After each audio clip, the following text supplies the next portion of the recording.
We're on our way to an undisclosed secret location, escorted by Sony Computer Entertainment Security, to meet the newest member of the PlayStation family. With the formal announcement at this year's E3, everyone wants to get their hands on the new PSP Go. And that's exactly what we're going to do. We just don't know where yet. Nice suit.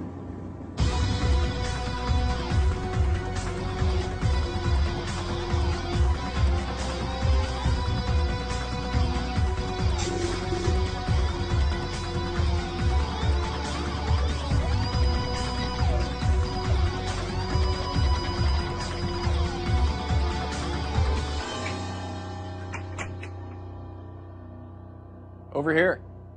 Veronica, glad you could make it. Thanks for coming. Have a seat. I think there's something here you might want to take a look at. Was all that really necessary? We've got top secret information. Are you ready? I am. Welcome to Mama. Wow, it's so tiny. It's so much smaller.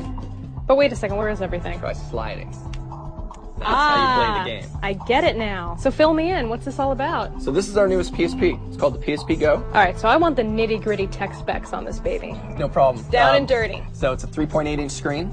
It's 43% lighter than the PSP 3000. 16 gigs flash memory, Bluetooth support, and all digital content. So the UMD drive goes away. So it's going to be, I think, something that a lot of consumers are going to really like, being able to just download straight to a hard drive. It's a memory stick micro. Yeah, I just noticed, yeah. So that you can add extra memory to it if you'd like. Again, there's no excuse. If you run out of space here, you have a lot of content. So it'll be something that the digitally savvy consumer is going to really enjoy.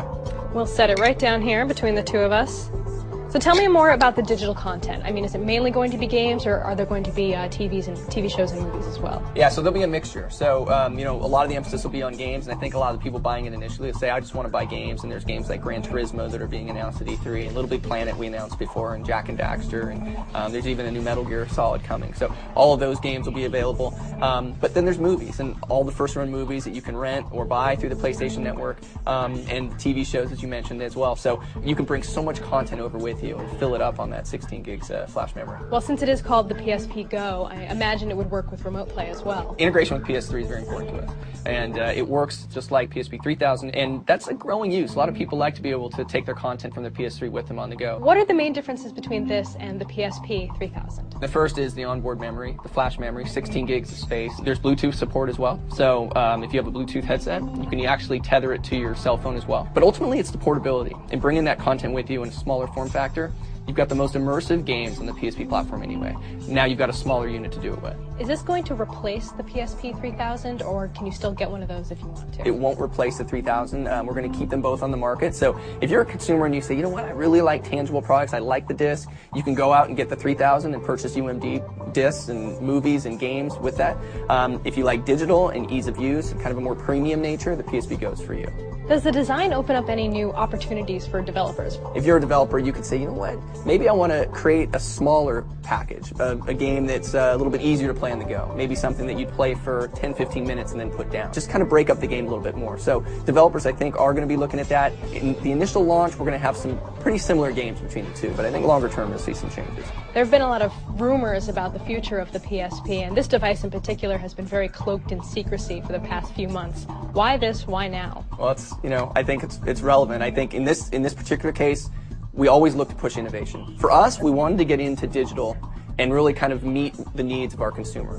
More and more consumers are going online to purchase music, and they're starting to purchase games, and they're purchasing some movies. We always want to be ahead of that curve. We look at each of our products as 10-year life cycle products, so this needs to live on. Our view of the world is, digital is going to become more and more important as we go along here, and ease of use factors make it that much more important. Does it speak to Sony's long-term strategy to have downloadable content as opposed to hard media? We're going to look at kind of a shared strategy there, actually. Hard media, tangible goods have their place, and I think that many consumers say, you know what, I'd really like to be able to just hold that disc. But there's certainly a growing segment culturally that want to be able to have digital goods. They've grown up with being able to download movies and music, and now they can download games. This is clearly the start of something really cool with the PSP Go.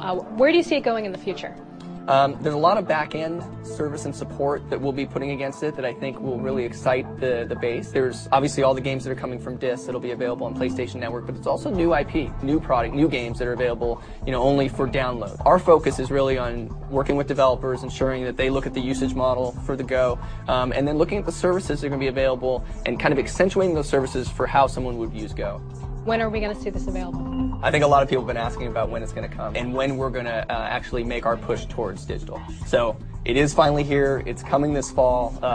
We think it's going to be a huge product for us. Am I looking at the only one in existence right now? Actually, we've got a second one. Well, well, well. Put Gran Turismo on there for you. Core viewers know I'm not very good at driving games, but I'll give it a go. Good, let's play.